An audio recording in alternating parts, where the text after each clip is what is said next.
Praise the Lord, dear brothers and sisters. Today's Gospel reading, June 13, 2022. Gospel reading and reflections, Matthew chapter 5, verses 38 to 42. A reading from the book of Matthew chapter 5, verses 38 to 42. Jesus said to his disciples, "You have heard that it was said, an eye for an eye and a tooth for a tooth. But I say to you, offer no resistance to one who is evil.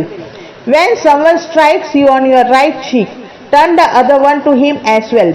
If anyone wants to go to law with you over your tunic, hand him your cloaks as well.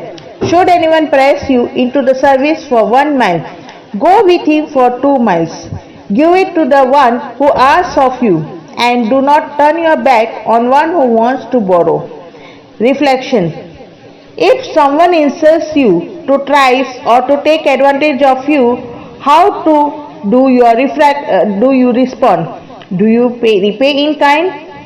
But I say to you, offer no resistance to one who is evil. When someone strikes you on your cheek, then the other one to him as well as.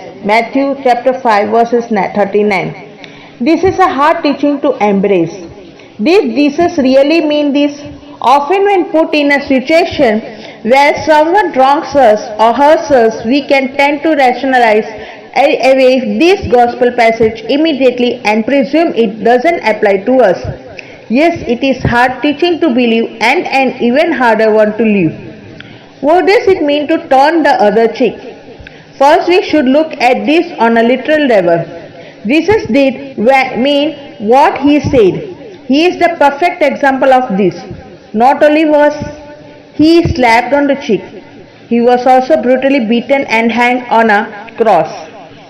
And his response was, "Father, forgive them. They know not what they do."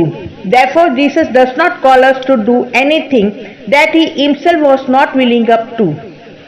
Turning the other cheek does not mean that we need to cover up another's abuse, actions or worse. We ought not to pretend that they had done nothing wrong.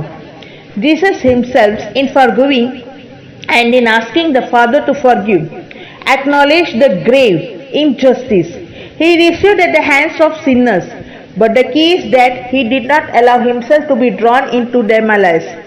Oftentimes, when we feel like another flings mud at us, so as to speak, we are tempted to fling it right back. We are tempted to fight and push the bully back.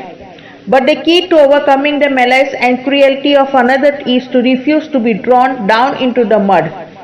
Turning the other cheek is a way of saying that we refuse to degrade ourselves to foolish bickering or arguing. We refuse to engage irrationality when we encounter it. Instead, we choose to allow another to reveal that malice to themselves and to others by peacefully accepting and forgiving. This is not to say that Jesus wants us to perpetually live in abusive relationships that are more than we can handle. But it does mean that we will all encounter injustice from time to time, and we need to handle it with mercy and immediate forgiveness, and not become drawn into the returning malice for malice. Reflect today on any relationships that are difficult for you. Especially reflect upon how ready you are to forgive and to turn the other cheek. Doing this may just bring you the peace and freedom you seek in that relationship. Let us pray. My forgiving Lord, help me to imitate your great mercy and forgiveness. Help me to forgive who have hurt me and help me to rise above any injustice I encounter. Jesus, I trust in you.